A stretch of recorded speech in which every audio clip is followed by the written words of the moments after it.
I'm Jeanne Clancy, and I'm the president of the Chester County Red Rovers. And it's a pleasure to see you all here tonight. So, we'll get started. How we came to be. We're a fairly new club, a chapter of the American Folk Sport Association, which I will explain in a little bit. It was actually inspired by the Longwood Gardens Community Read book from 2016, which was a book called Grandma Gatewood's Walk. I highly recommend it. It's about the first woman to walk the Appalachian Trail. She thru-hiked it. She did it, she was 68 years old. She put on her kids and made herself a drawstring bag and didn't even tell her family and went and did the Appalachian Trail. She's quite the character. And it's a very interesting book. And I had done folk sport many years ago, and while I was reading this, I thought, I should look into getting back into that. So I did a little research and discovered that Chester County had never had a club. And the club I had been in was long gone. So I did some research and contacted some people, and we had an informational program at the library in Exton in July of 2016. And the fellow who's the president of the club for Montgomery County came, and the woman who at that time was the president of the state association came, and they did a little talk like this. And they said they thought, I'd have 7 or 8 people come, and we had 61 people show up. So they're still talking about that. So when I saw 61 people there, I thought, I better get working. So continued doing research, put together a little work group. We did our application. There was a whole lot of stuff we had to do that I won't bore you with, but we received our charter in October of 2016. So this all happened like bang, bang, bang, and we had a club. And then the work really started. So from there, well, let me explain to you what folk sporting is. Folk sporting is what my best short description is: highly organized walking. So it's an international movement in which participants walk for fun, fitness, and friendship, which is the AVA's motto. It started in the late 60s in Germany, thus the name, and it's now in 40 countries worldwide. It's a huge thing.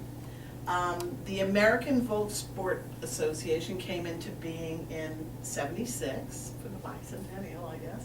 And actually, just last year, they've changed their name officially to AVA, America's Walking Club, because nobody understands what folk sport means. It means people sport in German.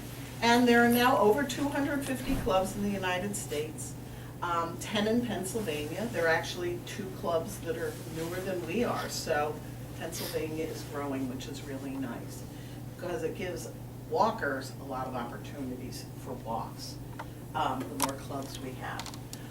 These are the mission statements for the American Folk Sport Association. By default, they become ours. And, they're just getting people out to walk for fun and fitness. It's non-competitive, and hopefully helps to form good habits for fitness and things like that. Mostly it's a lot of fun.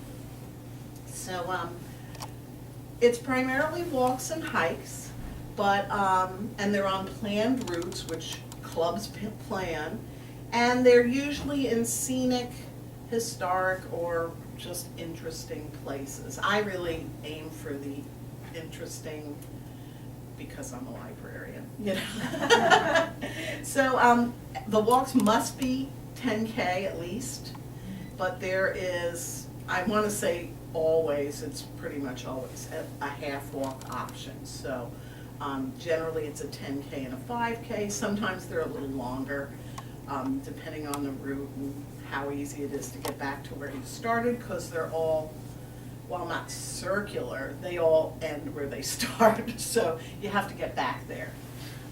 Everything is self-paced and non-competitive. And some clubs offer bike rides, offer swims indoors. In some areas of the country, they'll have cross-country skiing and snowshoeing. It just sort of depends on how reliable you can get that kind of weather, which we don't usually.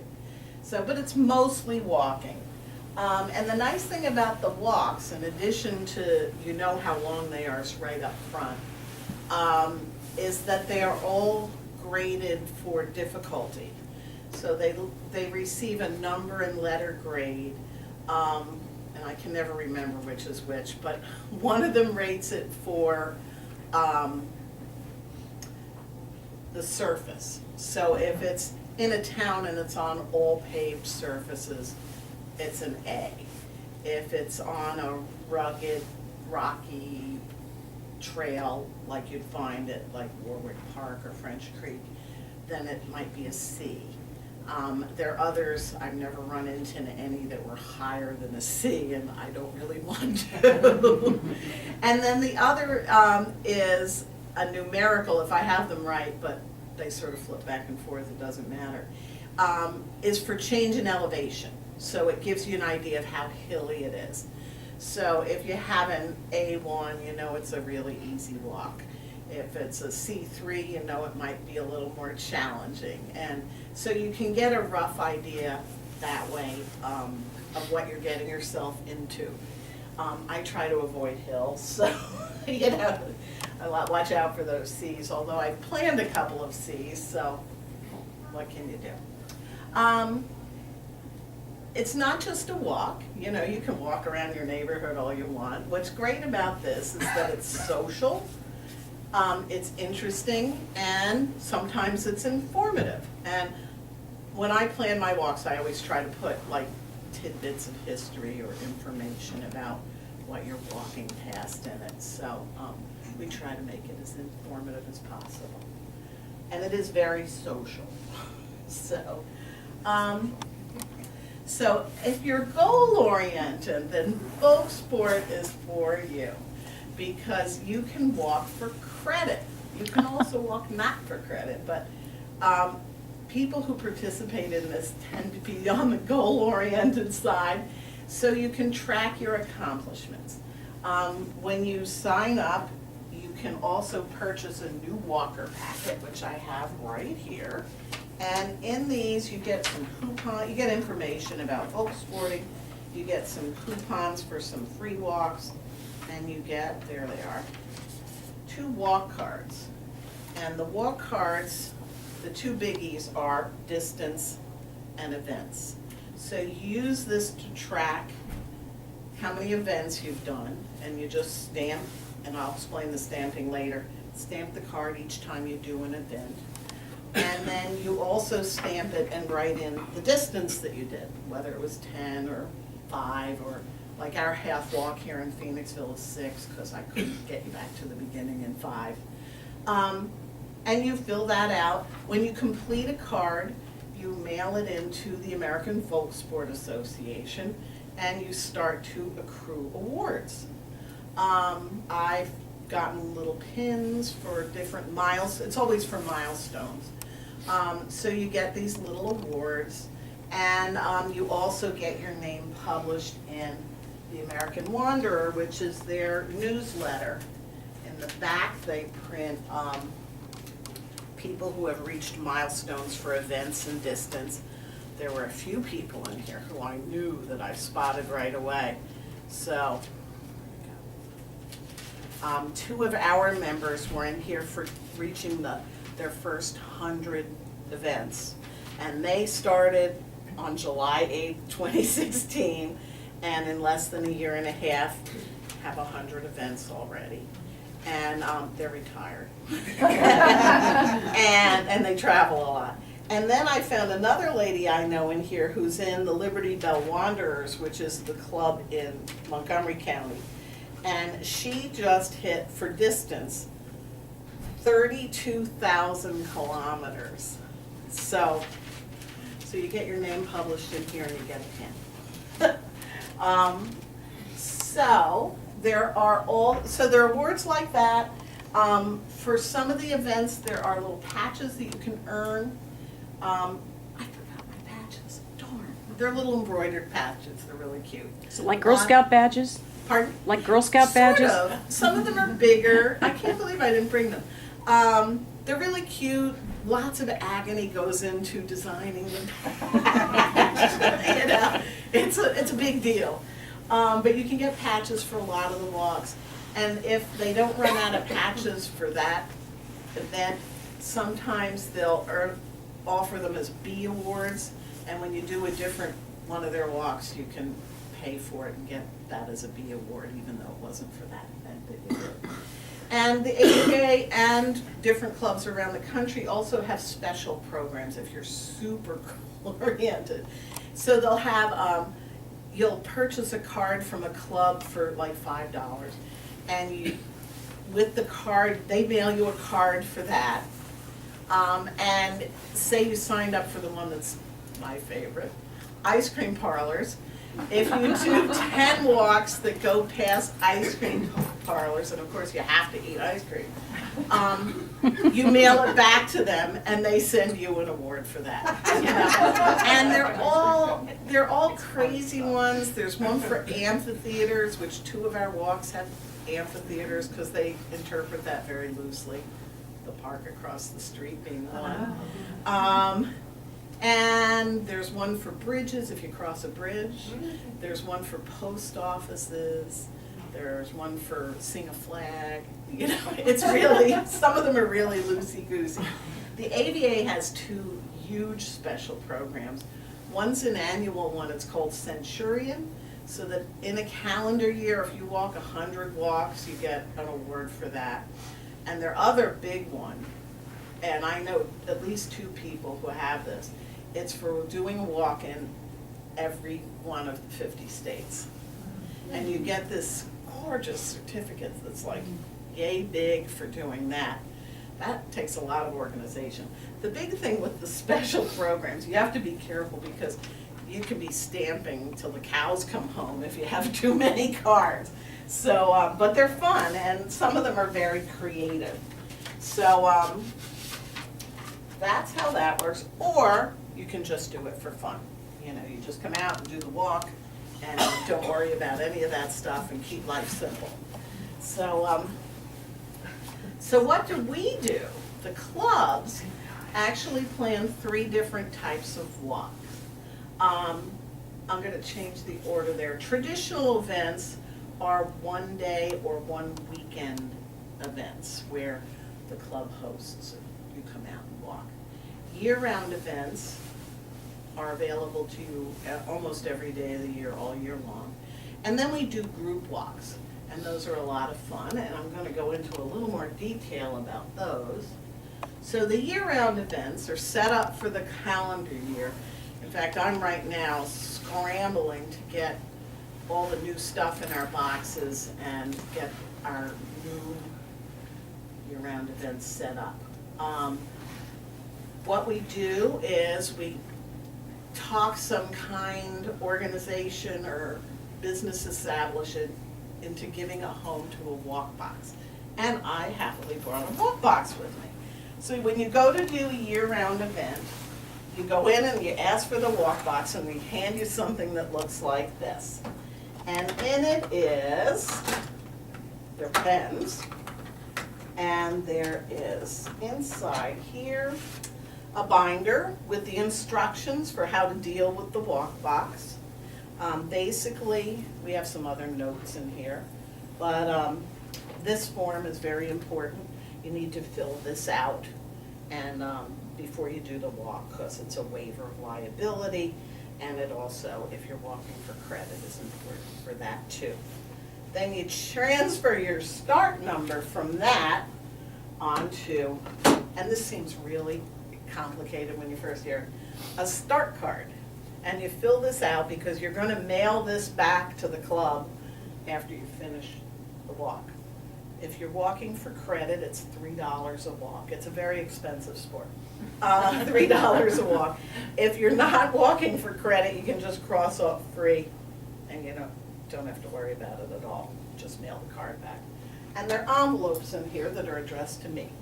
Then there's a folder with the stamp pad and a stamp. And this is what you use to stamp your cards. So this is what gets you the actual credit.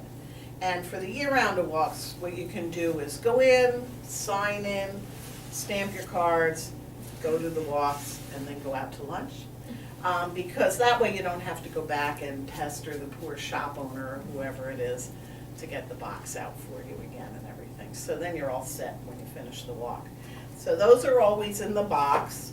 The Ziploc bags are not usually that clean. They're very stampy. And then there should be 2 folders with directions and maps. So this is the 5K for Hibernia, our new year-round. And it has written directions for you to follow. It has information about where you are.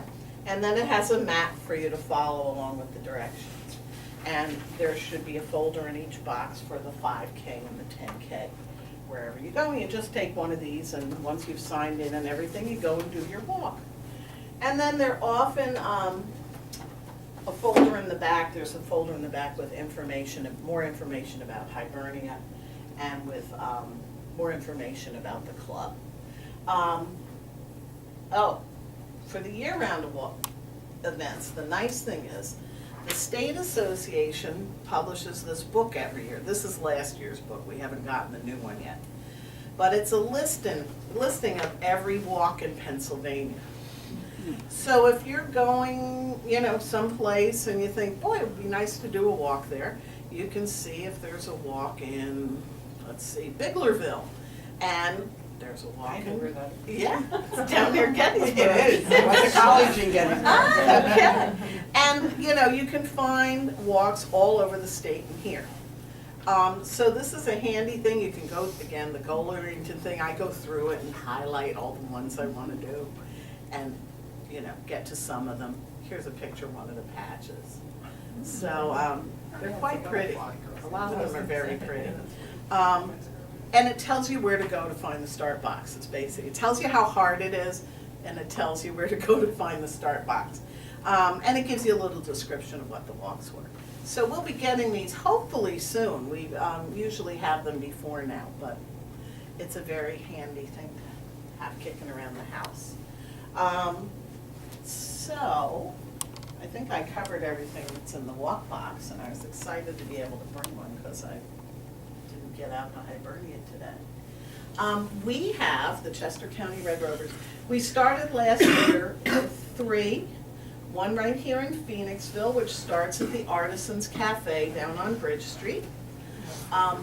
One in Downingtown, which starts at the Kimberton Whole Foods in Downingtown. They have the start box. And one over at Warwick County Park on Route 23 by St. Peter's Village. The Downingtown walk is as flat as a pancake. I never realized how flat Downingtown was until I walked that. Phoenixville has some little hills. You go up the bridge and down the bridge on Gay Street. But, it's on the easier side. And Warwick's pretty challenging. Their trails are pretty rocky, rooty. There's one loop on the 10K that's quite steep, but hey, I've done it. So those were our 3 walks last year, and this year we're continuing all 3 of them, although Warwick will have different routes this year. And we're adding Hibernia, which I'm excited about. And once I get out to walk it again and measure it, we're also going to have an accessible trail in Hibernia, which you could do with a wheelchair or stroller, which people always ask about that. And I can't think of any event that isn't dog friendly too, as long as you pick up after your dog. Dogs are welcome at all of them. So that's what we have going. And what I'd like to do is, add one every year, and then, maybe in a couple of years start cycling them out and in and out and in, so it stays fresh. The other kind of walk are the traditional events, and those again are the one-day or weekend events, and they're a lot of fun because there's a whole lot of people there, and it gets very exciting. It's hosted by the club, and we're there. We have, lemonade and water and donuts and stuff usually. They check you in and stamp you out. So if you're unsure of yourself, a traditional event's a great place to start, because you sort of get the idea how it all works. Like the year-rounds, the site is chosen and the routes are planned by the club. And the traditional events usually have a patch. Unless they're one that they do every year or something, they generally have a patch that you can get. And they are a lot of fun because there's a lot of excitement. A lot of people come. We have people come from South Carolina. You know, people really travel to do this. So our first year-round or traditional event was in July, and which wasn't my first choice. And we lucked out because the weather was spectacular. And it was at Hibernia, which sort of laid the groundwork for the year-round walk. We had 76 people come out that day, and it was very, very exciting because I didn't even know people knew we existed, you know. And everybody had a great time, and the weather was highly cooperative. And then in October, we did a weekend event with the Liberty Bell Wanderers from Montgomery County. Each club planned 2 walks. That would be me again. And we had we reworked Warwick for that event, and those are the trails we're using this year for the year-round. And then we also planned one at Hopewell and French Creek. And we had, just for our 2 walks, we had 158 participants that weekend. So that was a lot of fun too. They did Marsh Creek, which I think will probably, if I can figure out a way to make it a little friendlier than their trails were, eventually do that as a year-round. And Knowlton Forest, I don't know if you've been there, it's up near Reading, and it's a beautiful park. Oh my goodness. The picture on the front of our little brochure, which I'll give you later, I took out there last December. It's just a gorgeous, apparently the guy who used to live there, and I forget the whole story, it was deforested when he bought this property, and he planted the whole thing. So this avenue of trees is just spectacular. And then now I'm thinking about what our traditional events are going to be for this coming year. I'd like to do one in the spring and one in the fall, avoid July, because I think, you know, we were very lucky last year. It was gorgeous. No humidity. And I have a couple of ideas, but I'm not sure. I have to do some scoping out first. But I have to get dibs on dates, because you can't have a walk on a day that another club's having a walk within 75 miles of you. So I need to get dibs on some dates very soon. And then group walks are a lot of fun. It's just usually amongst club members. And what we'll do, I have some group walk leaders, and one will say, hey, in 2 weeks from Wednesday, I think I'm going to go walk in Doylestown. Why don't you see if anybody wants to come? And I'll send them an email and say, Mimi's walking Doylestown next Wednesday. Let me know if you want to go. I'll tell her. And you can all meet at 10 o'clock at the start point. So sometimes we do our own walks. Sometimes we do other clubs' walks. As you can see that from the book, we have lots to choose from. The Liberty Bell Wanderers must have 30 year-round walks. They've been around a long time. They have tons of them. And they've covered the whole region. They do Bucks County, Philadelphia, Montgomery County. They have some in Berks. They have one in Harper's Ferry. Yeah. You know. Oh no, that's not them. That's somebody else. They have 2 on Long Island they just started. So they have spread themselves all over the place. But that book is such a great resource. And the group walks are fun. You meet people. Everybody's nice. And usually, I've found with the Liberty Bell Wanderers in particular, about halfway through the walk becomes a little less interesting than where we're going to eat. The lady who used to be the president of the state association thinks they really should change the motto to friendship, fitness, fun, and food, because the eating apparently is a big part, and we always have a good time. So these are some of us doing some walks. This was a walk we did in Ephrata a while back. Kathy will recognize some people in some of these pictures. This is a walk we did in Lidditz. Lidditz has a nice walk. Yeah, it's fun, and it goes, past the pretzel place and chocolate place, and what's not to like. This is Nolde Forest. So this couple on the left are our star members. Talk about goal-oriented. They're the ones who've done 100 walks since a year ago, July. And they're retired, and they travel a lot. Their bucket list for their retirement was they bought a camper, and they go around and they go to state parks and national parks. And before they go anywhere, they get on the AVA website and see what walks are in that area so that they can plan their vacation, but also their walking. So, every time they're away, they're doing 3, 4, 5 walks, depending on where they go. And it's really easy to find them, which is nice.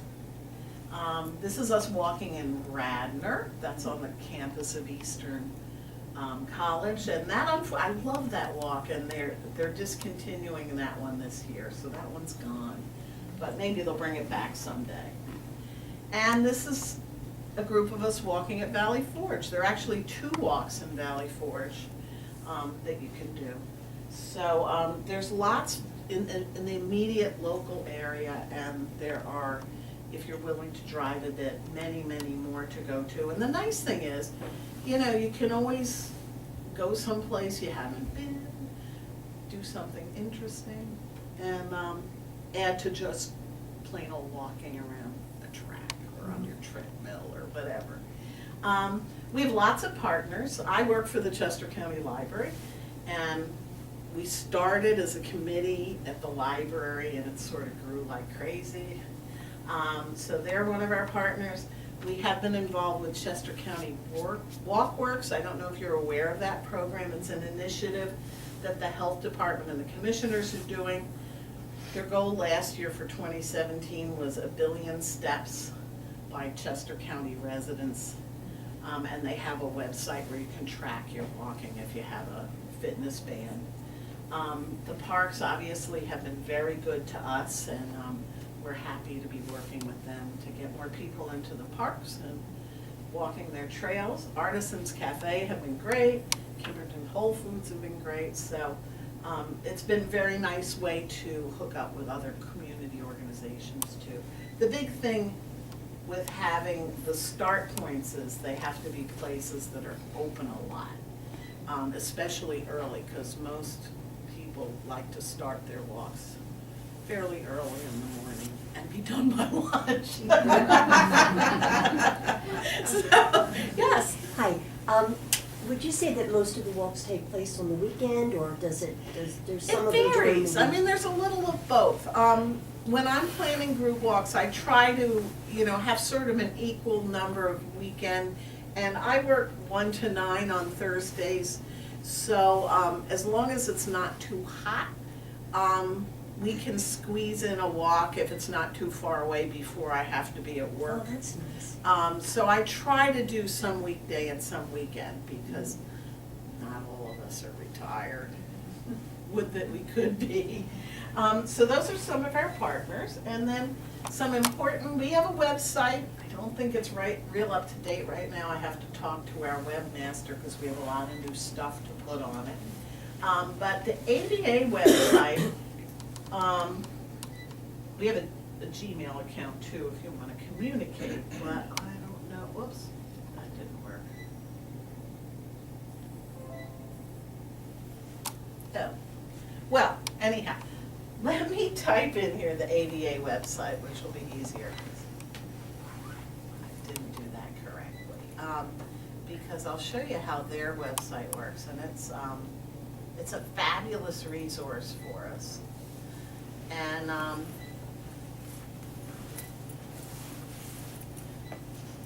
Is the computer off? did it go off? Says no signal. What did it do?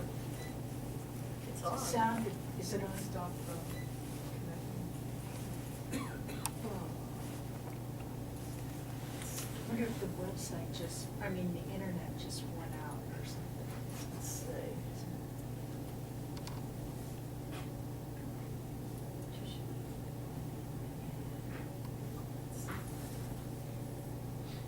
Let's try this.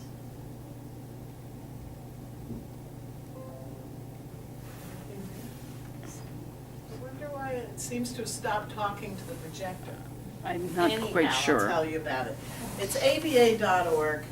When it opens up, one of the first things you get is a list of all the states. And if you click on the state, you can see every walk in every state. They're arranged by town. I forget how many there are across the country, hundreds and hundreds of walks. And it gives you all the particulars of all the, and those are just the year-round walks. So there are gobs of them. So if you're traveling, you're golden. What else did I want to tell you about? I think that's probably about it. Do you have any questions? Yes? What about the pace? You call it a walk and not a hike, and what about the pace? It really, when you're with a group, the group sort of naturally sorts itself into the fast walkers and the slower walkers, and then they all find themselves for lunch. So it really, I've never had a problem with like somebody being really super slow, or the fast people just, they just go. The Liberty Bell Wanderers, they have some really hardcore members. And last spring, the 3 clubs in like the south central section of the state, so it's Harrisburg, Lancaster, and York, had a weekend event called Susquehanna River Towns Weekend. And they had a walk in Columbia, in Marietta, and in Wrightsville, I think it's Ville, which are practically very contiguous to each other. It was a blast. I went out Friday, did 2 5Ks on Friday, spent the night, and then did a 10K the next day.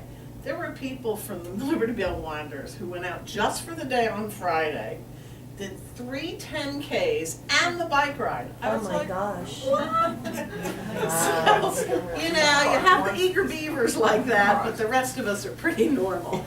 So, yeah. Do they facilitate carpooling in any way, and rather than drive to some distant location on your own if there's somebody Yeah, local? But I mean, yeah, we do, they do buses and stuff, which we don't have the resources for that yet. yeah. But yeah, I mean, we're always open to carpooling. Often, like if I'm going to work from wherever we are, I really need to be on my own, but other people will meet up and drive out together to wherever. And, at this point, I have no qualms. On December 16th, I went out to a walk in Elizabethtown. It was a 1-day event, and nobody wanted to go because it was the week before Christmas. And but I thought, I'm going to go out and do it and support them. And you just show up, and there are people getting ready to start, and you tag along, and you meet new people, and it's a lot of fun. That one I started on my own and then ran into people halfway through it. Some people from Maryland. So yeah, there are always people to walk with, and the pace is really what you choose to do. So it's not hard. Yes. If you have weekend ones, do you set up hotels, or is that on your own, or? The weekend, like the state parks weekend that we had in the fall, the Liberty Bell Wanderers booked a block of rooms at the home base for that was the Quality Inn in Pottstown. So they had a block there that you could get at a discount, but you had to make your own reservations and things. So for those weekend long ones, they do that. Now, when I went down to the Susquehanna River Towns walk, I didn't even look into that. I just found a hotel for one of the groups I have cards for, and booked a room there, and it was fine. So, but yeah, they do often, have a block of rooms, because for those weekend ones especially, they often use a hotel as the base of operations, the start point for all of them. So when we were up in Pottstown, people came and checked in, and then they had to drive to whichever park they were gonna walk that day. But it worked out fine. None of them were too far. Sorry, question about the sign up. So do people like join the Red Rovers or do you join the AVA or is it? Well, you can do explain that both. again? I would certainly join a local club. I mean, because that way you have this group of people who you get to know and you can walk with. As I said, it's a very expensive sport. The dues to join a local club are $10 a year per household. So if there's one of you, you kind of lose out. If you have a family of 12, you're golden. And then after that, it's $3 a walk if you want to walk for credit. The AVA's dues, I'm trying to remember, I think they're $25. And I do join the AVA because they provide a lot of services to the local clubs that the local clubs could not afford to do on their own. Like, we get the benefit of their tax exempt status. We get the benefit of their insurance, which we could never afford. And plus, they maintain that whole website that advertises our walks. So I do join them. And lots of people belong to multiple local clubs. Like, we have members who are also Liberty Bell Wanderers.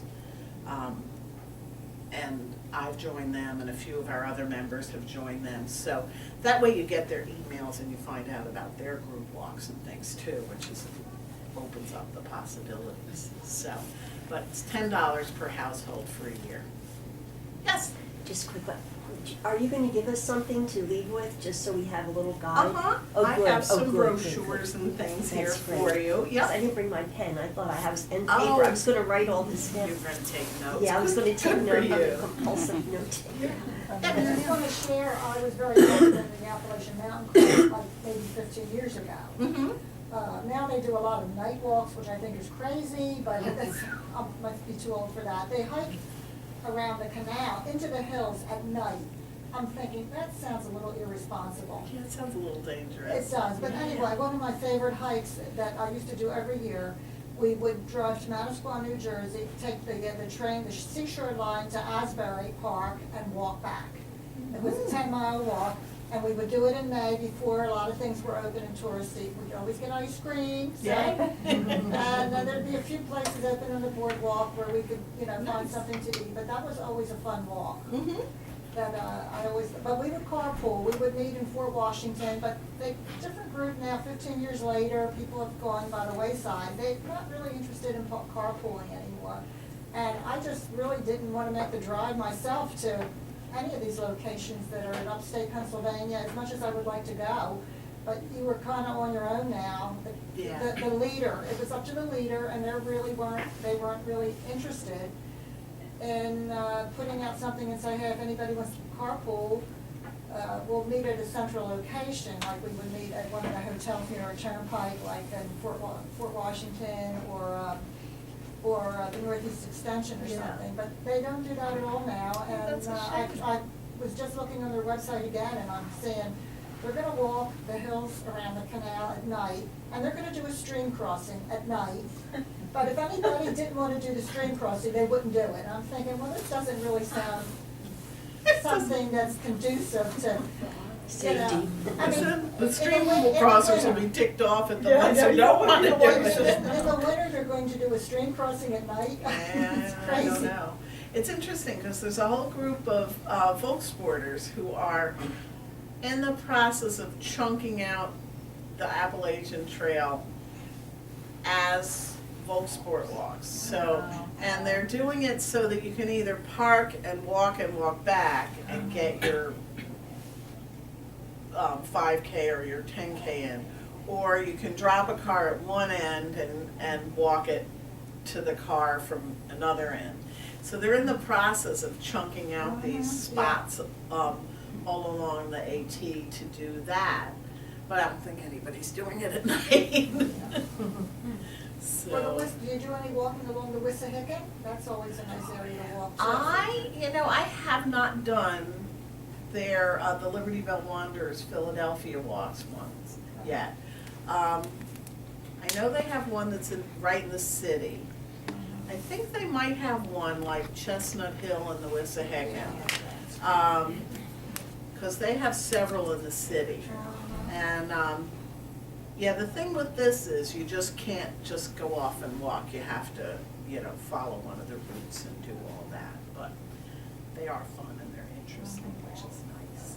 Yes. So in order to find out about these walks, you have to join each club, is that what you're saying? No, you can just go on our website, on the AVA website, you can find all these walks listed there by state and city.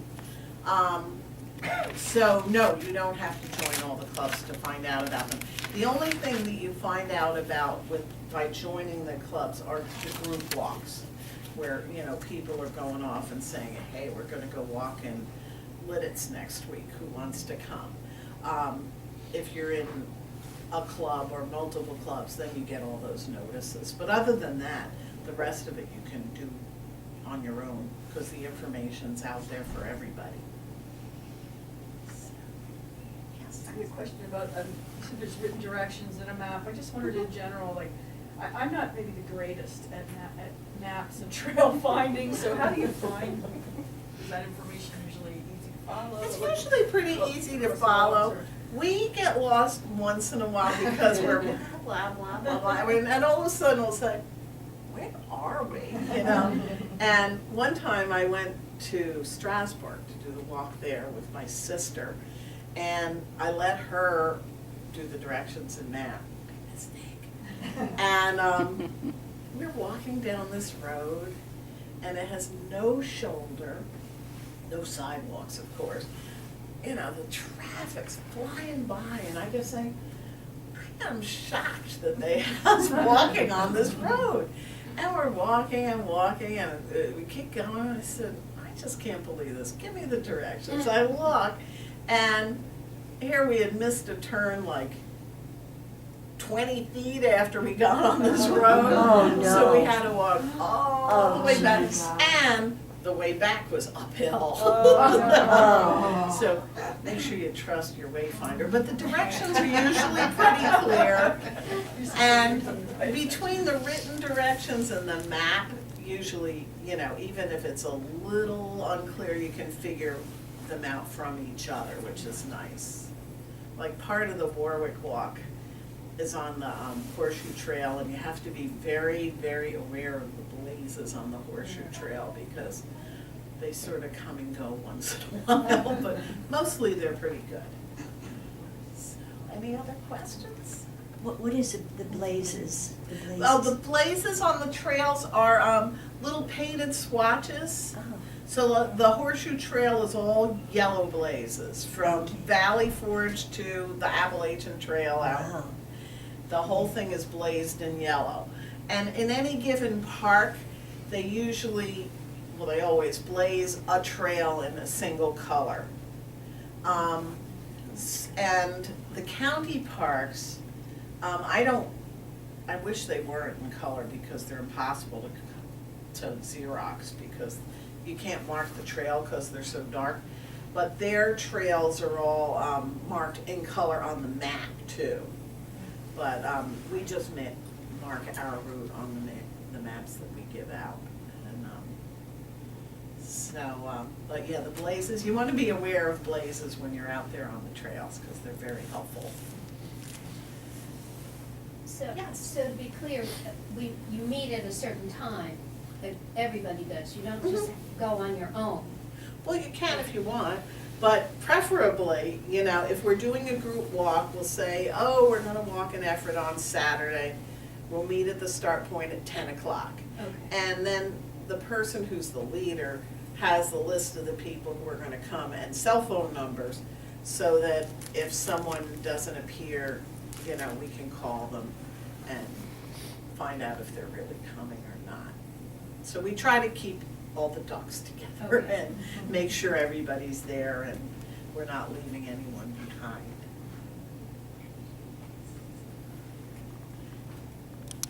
Any questions? Thank you, Jeannie. Oh, you're welcome. Yeah.